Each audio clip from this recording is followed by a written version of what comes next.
Thank you, Joni and Greg, for hosting us, and thank you, panelists, for participating. I will give further bios later, but briefly we have Jessie Height, former director of the Blanton Museum, Murray Legg. You're welcome, you can clap. Thank you, Joni. Cheering crowds. Cheering crowd. Murray Legg, principal of Murray Legg Architects, and Lisa Kavanaugh, senior vice president and managing director at Christie's. I'm Claudia Chidester, director of the Fontaine Archive, an archive in Austin that has been working since 1996 to preserve the letters, photography, and art of Paul Fontaine, Paul and Virginia Fontaine.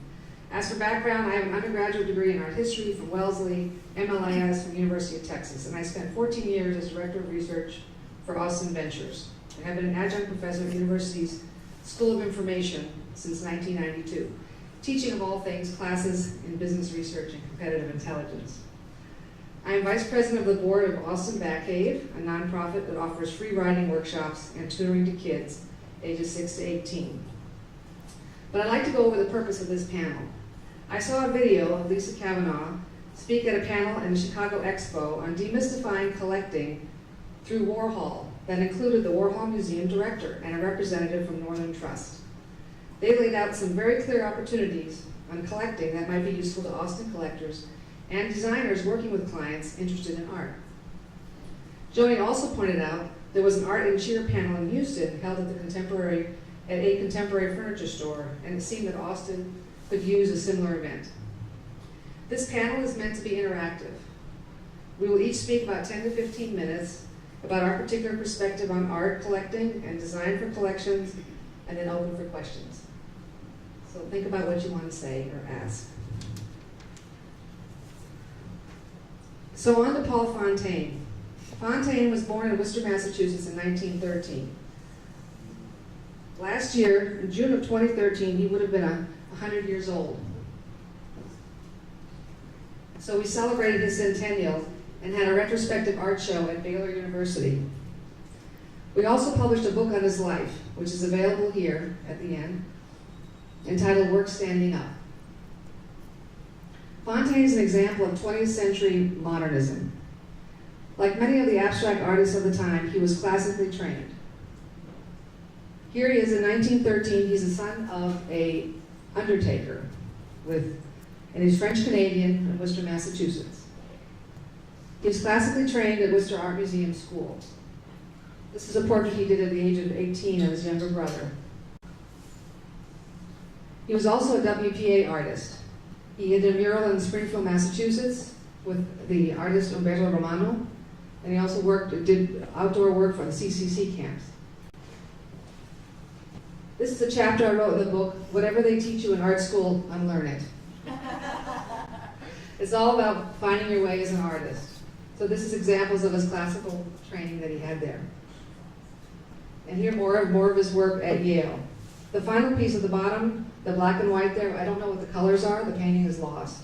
But it's the final painting that he did at Yale that won him a scholarship to paint for a year after, but unfortunately the war had broken out. So they went to Tortola instead. And here he inspired my mother with watercolors, painting the Tortola landscape. He painted over 100 watercolors, and he had to send them back to Yale, and as he sent a batch back, they sent him another check. And that's how they lived there, and he actually lived in a shack in a thatched roof.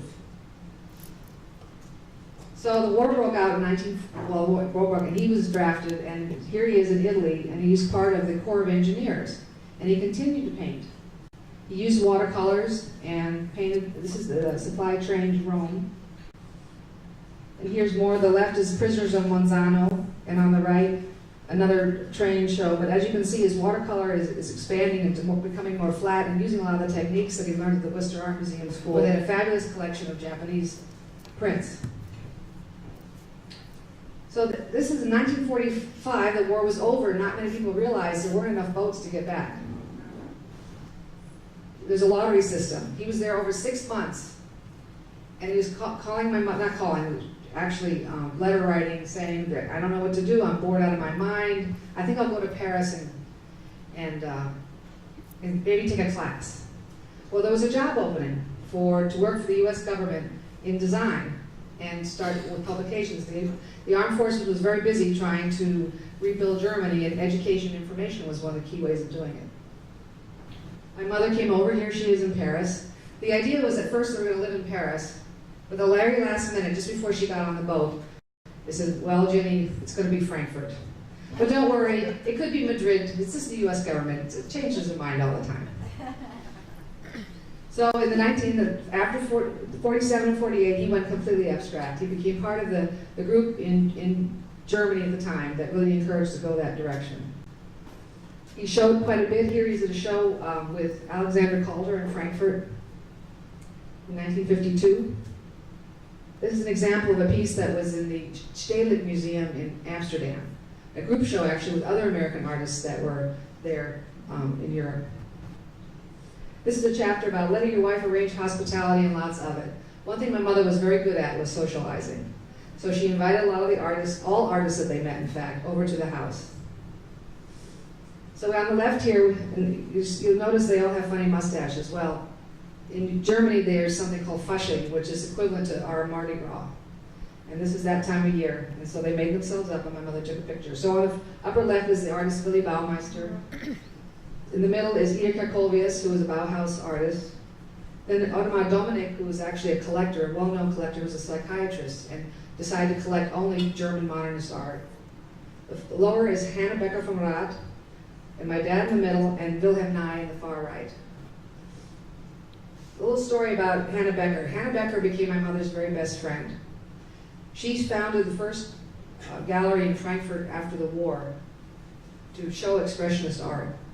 She was known, renowned in fact, for actually supporting the expressionists that were forbidden to paint.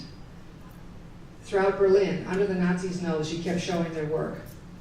So she had a huge following of artists. And so her job was to go and find these artists after the war. And so she and my mother became best friends and traveled throughout Germany. My mother had a car. My mother had cigarettes. She had booze. She had butter. All these wonderful things that people needed to survive. And Hannah was very much indebted to my mother until she got on her feet and opened up her gallery. So as an example, Carl Schmidt-Wadloff was good friends, and Erich Heckel. Carl Schmidt-Wadloff, in fact, Hannah built a home for him in the back of her house. So in terms of collecting, because my father was so well liked by the German artists, and he liked the other German artists, they became friends with them, they collected quite a bit. So on the left is Willy Baumeister. Here he is painting actually in her home. And on the right is Hans Hartung. And there's my older sisters, barely see it standing there. Here's Ida Kolvius, who again, she was a tapestry. She's also a painter, but she's from the Bauhaus. They're known, the women artists were known for their tapestry work. The bottom right, Eva Matare. These are not household names in our American art history, it's US art history, but in Europe, these are all well known. On the left, Rolf Cavell, another artist that my father showed with. This was our home in Frankfurt. It used to be the barracks for the German army. And it was perfect for a gallery. My dad showed his work, and he showed others' work. He also designed his own furniture and had the carpenters make it. And I still have that same furniture. It fits perfectly in modernist home. So in the 60s, he became part of what they call the Darmstädter Secession, which is an avant-garde art group that was founded in 1919, the secessionist art group. But in 1969, things were getting too expensive in Germany. My father didn't believe in paying too much, didn't believe in paying retail, believed in making things instead of buying things, and decided that he would rather live in Mexico. He would want to paint, and also it was cheap. So he actually we lived in a tent for 6 months and then a shack. Here he is, the New York Times came down. They thought it was so funny. This gentleman, former director of the Stars and Stripes, I forgot to mention he was director of the Stars and Stripes newspaper also for 20 years. So he was part of the entire journalism network, and they got wind of that he was in Mexico living in a tent in a shack and thought they made a big story out of it. So we finally got a home, and then he was painting these large paintings. And my point here is he believed in making art affordable and sold a tremendous amount. One year, this is Guadalajara, Mexico, by the way. 1 year he sold 75 paintings. So my mother passed away in 1991 and we moved him here to Austin. So here he is starting all over again, new colors, the blues. So this, for instance, is a painting he did here in Austin. When you find the blues and greens, it's a completely different palette than his palette in Mexico or a palette in Germany. He started all over again. This is, for instance, a painting of his Austin period. And this is the second to his last painting that he did in honor of my daughter. The bottom left there is a little drawing she did, and so he did a painting in honor. So the last little piece I wanted to talk about, the effort to find art is sort of an aside, was a tremendous effort in order to do the book even, because there were so many pieces that were lost, especially WPA works. But through sales receipts and diaries and letters, obituaries, I'd call up the children, I'd say, do you by chance have a Fontaine on your walls? And they would. And then I would hire a photographer and they'd come over and they'd give me the images. So these are two examples of pieces that I found. Never seen them before. But then there's a lot that's lost, especially in WPA art. And that many people don't realize, the US government still believes it belongs to them. They actually pay for it and they expect that art to stay on the public walls. But a lot of it disappeared. It just didn't stay on the public walls, such as one painting in particular was a large oil that my father had done on CCC camp workers. And I have the letters saying that the government wanted it to be on some public institution, so my father said, well, how about the Worcester North High School where I went to high school? And they accepted it, and it was on the walls, and it was lovely, but the high school, meanwhile, has moved 3 times. It's on their 4th principal, so it's lost. So I just bring this out that as designers and such, when you go through and you find art that you like, and you see something that's coming up for auction, it's a WPA piece, think about maybe you should buy it and give it back to the government or put it on a wall. So, I'd like to now introduce the other speakers, and we'll have questions at the end, I think, is what it might be.